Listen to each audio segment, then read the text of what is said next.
ভারতের বুকের ভেতর এখন থেকে আগুন জ্বলছে। তিস্তা নদী ঘিরে বাংলাদেশের সাহসী সিদ্ধান্ত আর চীনের দৃপ্ত উপস্থিতিতে ভারতের স্বপ্ন আজ ছারখার। বাংলাদেশের তিস্তা প্রকল্পে চীনের সরাসরি সহযোগিতার ঘোষণা শুনে মোদী সরকারের বুক কাঁপছে। শিলিগুড়ি করিডোর থেকে দিল্লির সর্বোচ্চ মন্ত্রণালয় পর্যন্ত আতঙ্কের ছায়া নেমে এসেছে। এতদিন ধরে দাদাগিরি করে যাওয়া ভারত আজ দেখছে কিভাবে বাংলাদেশ নিজের স্বার্থ নিয়ে সত্যিকারের লড়াই শুরু করেছে, আর চীনের হাত ধরে সেই দাদাগিরির ঘাড় মোটকে দিতে প্রস্তুত হয়েছে। এক কথায়, তিস্তার পাড় থেকে মোদী সরকারের অহংকারের ভাঙা মূর্তি এখন রংপুরের বাতাসে উড়ে বেড়াচ্ছে। বছরের পর বছর ধরে ভারত তিস্তা নদীর পানি আটকে রেখেছে। একের পর এক মিথ্যা প্রতিশ্রুতি দিয়ে বাংলাদেশের সাথে ভণ্ডামির খেলায় মেতে থেকেছে। কখনো মুখে বন্ধুত্বের বুলি, কখনো মঞ্চে হাস্যোজ্জ্বল ছবি, কিন্তু বাস্তবে কেবল পানি আটকে রেখে বাংলাদেশের কৃষিকে ধ্বংস করেছে। লাখো লাখো মানুষের জীবনধারাকে দুর্দশার মুখে ঠেলে দিয়েছে। বাংলাদেশের উত্তরাঞ্চল যখন ফসলের জন্য হাহাকার করত, তখন ভারতের নীতি নির্ধারকরা দিল্লিতে আরাম করে বসে থাকত। আর বর্ষায় যখন পানি বেশি হতো, তখন ছলাৎ করে অতিরিক্ত পানি ছেড়ে দিয়ে বাংলাদেশে বন্যা সৃষ্টি করত। এই ছিল ভারতের ভ্রাতৃপ্রেম। কিন্তু সময় বদলেছে। এখন বাংলাদেশের নেতৃত্বে আছেন এমন একজন যিনি কোনো মিথ্যা বন্ধুত্বের মোহে আটকে পড়েননি। ডক্টর মোহাম্মদ ইউনূসের কড়া নেতৃত্বে বাংলাদেশ এবার সাহসের সঙ্গে এগিয়ে গেছে। চীনের সঙ্গে হাত মিলিয়ে তিস্তা নদীকে কেন্দ্র করে মহাপরিকল্পনা গ্রহণ করেছে। আর এতেই ভারতের বুকের রক্ত শুকিয়ে গেছে। উত্তরবঙ্গের মানুষের জীবন বদলাতে যে প্রকল্প আসছে, সেটার ফলে কৃষি, সেচ ব্যবস্থা, জলাধার উন্নয়ন, অবকাঠামো নির্মাণ, নদী ব্যবস্থাপনায় এক বৈপ্লবিক পরিবর্তন আসবে। আর এতে ভারতের একচেটিয়া আধিপত্যের দিন শেষ হবে, যেটা মোদী সরকারের গলায় এখন কাঁটার মতো বিঁধছে। ভারতের দুশ্চিন্তা এতটাই বেড়েছে যে তারা ইতিমধ্যে শিলিগুড়ি করিডোর বা চিকেন নেক এলাকায় সেনা উপস্থিতি বাড়িয়েছে। কারণ তারা জানে, বাংলাদেশের রংপুর অঞ্চলে যদি চীনের বিনিয়োগ ও অবকাঠামো উন্নয়ন ঘটে, তাহলে ভারতের 7 সিস্টার রাজ্যগুলোর সঙ্গেও তাদের যোগাযোগ দুর্বল হয়ে যাবে। চীনের কৌশলগত উপস্থিতি ভারতের সমস্ত উত্তর পূর্বাঞ্চলীয় নিরাপত্তাকে দুর্বল করে দেবে, এবং সেটাই ভারতের সেই পুরনো ভয়ের বাস্তব রূপ, যা তারা কখনোই স্বীকার করতে চায় না। তিস্তা নিয়ে ভারতের ধোঁকাবাজি নতুন কিছু নয়। 2011 সাল থেকে একের পর এক মিটিং, চুক্তির আশ্বাস, সফর বিনিময়, কিন্তু বাস্তবে কিছুই দেয়নি ভারত। বছরের পর বছর ধরে পশ্চিমবঙ্গের অজুহাত দেখিয়ে পুরো বিষয়টাকে আটকে রেখেছে। বাংলাদেশের জনগণের কান্না তাদের কানে পৌঁছায়নি, বরং তিস্তা নদীকে নিজেদের একচেটিয়া সম্পদ মনে করে বাংলাদেশের কৃষি ব্যবস্থা ধ্বংস করাকে এক ধরনের মৌন নীতি হিসেবে চালিয়ে গেছে। কিন্তু এবার বাংলাদেশ সেই ষড়যন্ত্রের জাল ছেড়ে বেরিয়ে এসেছে। চীনের সঙ্গে বাংলাদেশের এই নতুন সংযোগ শুধু তিস্তা প্রকল্পে থেমে থাকবে না, এটা হবে বাংলাদেশ চীন অংশীদারিত্বের নতুন যুগের সূচনা। বাংলাদেশের উত্তরাঞ্চলের অবকাঠামো উন্নয়ন, পরিবহন নেটওয়ার্ক শক্তিশালীকরণ, কৃষি প্রযুক্তি উন্নয়ন, সবকিছুতে চীনের অংশীদারিত্ব বাড়বে। ভারতের যে ভয় আজ তাদের চোখে মুখে স্পষ্ট, সেটি বাস্তবে রূপ নিতে এখন আর বেশি সময় লাগবে না। ভারতের মিডিয়াগুলো ইতিমধ্যেই হাহাকার শুরু করেছে।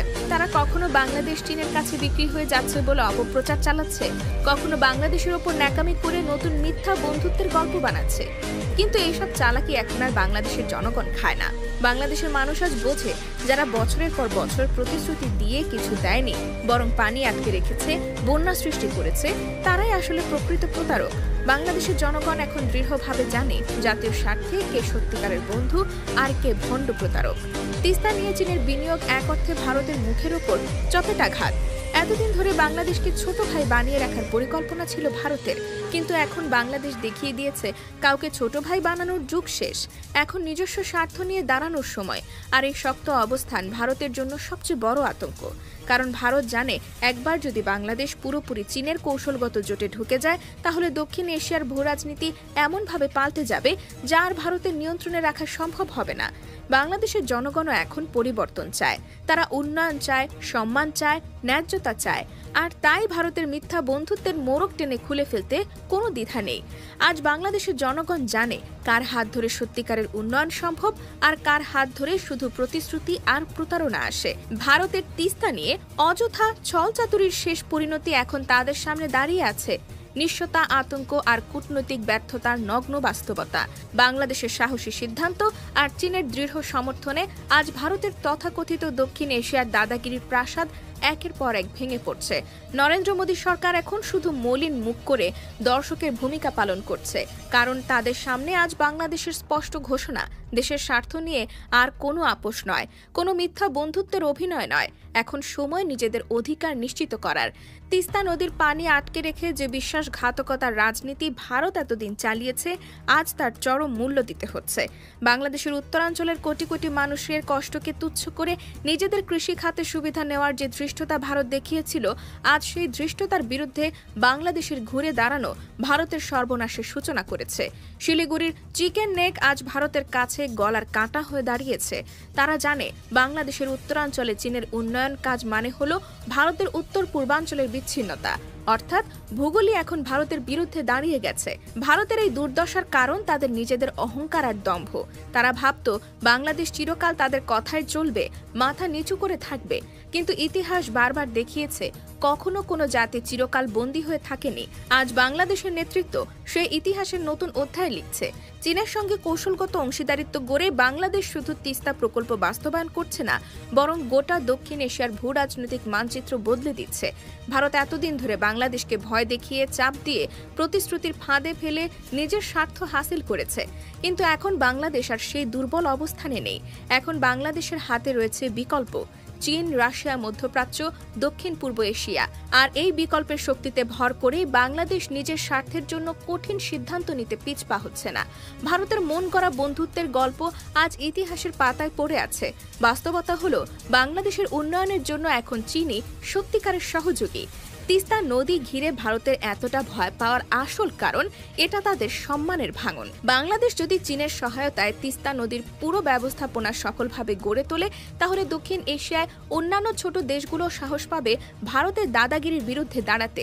ভুটান, নেপাল, এমনকি শ্রীলঙ্কাও ভারতের একচেটিয়া দাপটকে চ্যালেঞ্জ করবে। আর এই চ্যালেঞ্জের শুরু বাংলাদেশ থেকে হচ্ছে, যা ভারতের জন্য এক দুঃস্বপ্নের মতো।